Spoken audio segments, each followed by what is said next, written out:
Yes guys, Arsenal Analysis here, back with another video, and today's going to be a bit of one about what's going on at the club, the crisis that we're supposedly in or are in. So just take a minute to listen to my thoughts. So like I said, the crisis that we're in at the moment, a lot of people, pundits, ex-players and people looking at the club from an outside view are sort of saying that we're in a crisis, and to an extent I agree. You look at the transfers first off. So Alexis Sanchez going into last year of his contract now.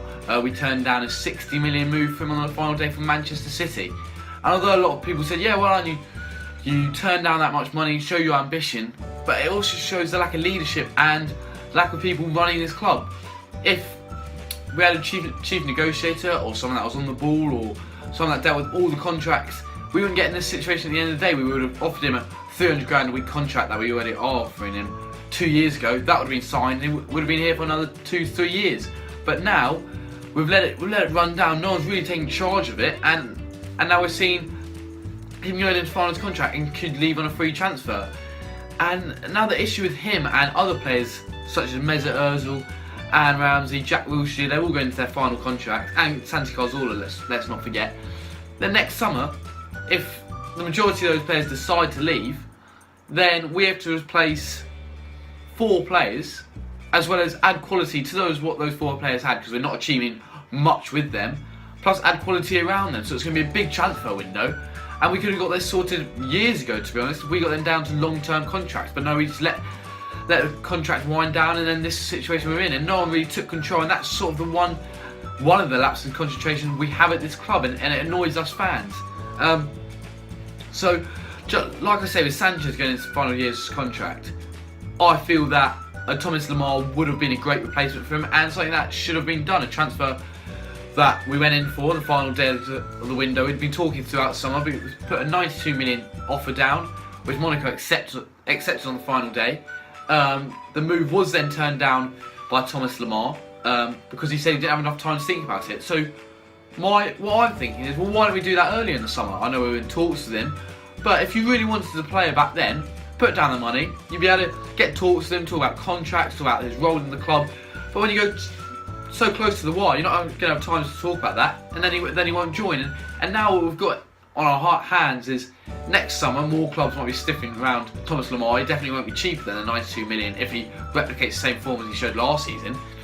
And then we've got a player in Sanchez that at the end of the day doesn't want to be there. If he definitely wants to be there, he would have signed a contract.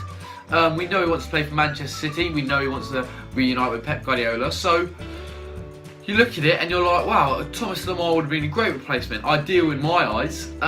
But one that, again, lack of leadership. No one's really taking control. Comes down to the final few hours in the transfer window, and it just won't get done. So it's another thing about our club. It's just a bit of a laughing stock. The way performances are going on the pitch, we're terrible in itself. We look at the Liverpool loss, the 4-0 recently, the Stoke loss, and that doesn't give you great confidence or hope. But then you've got to look at other scenarios that are going on in the club. These contracts are a massive issue, and it all started with Wenger last year, but not even last year, going back the last 4 or 5 years. I remember when we won the first FA Cup in 2014,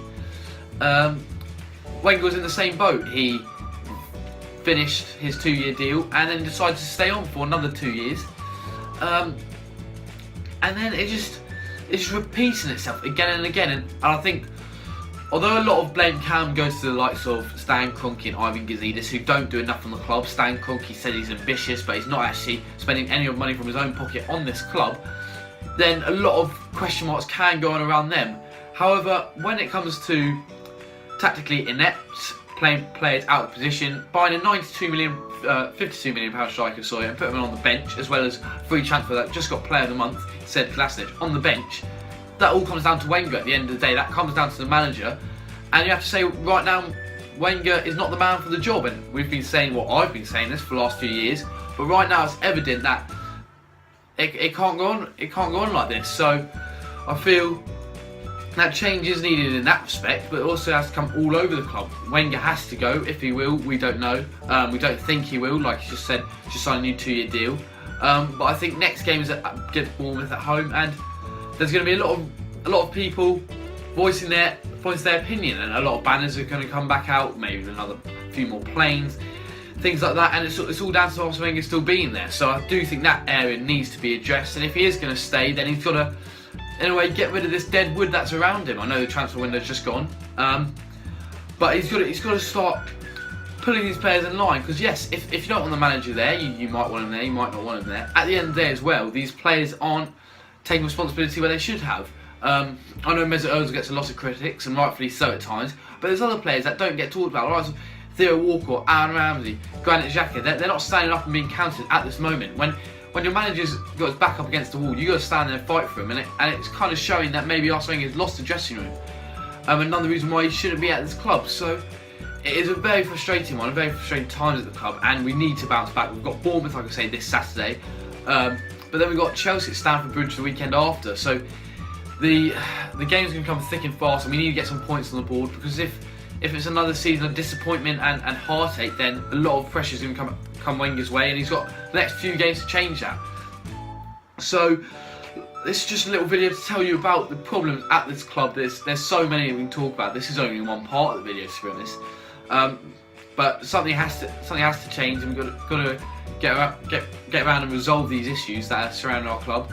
But hopefully something will get sorted. Hopefully we can bounce back with a big win on Saturday. We need one for the fans, and we need to lift our spirits a bit. But hopefully we'll have to wait and see. Come on, you guys.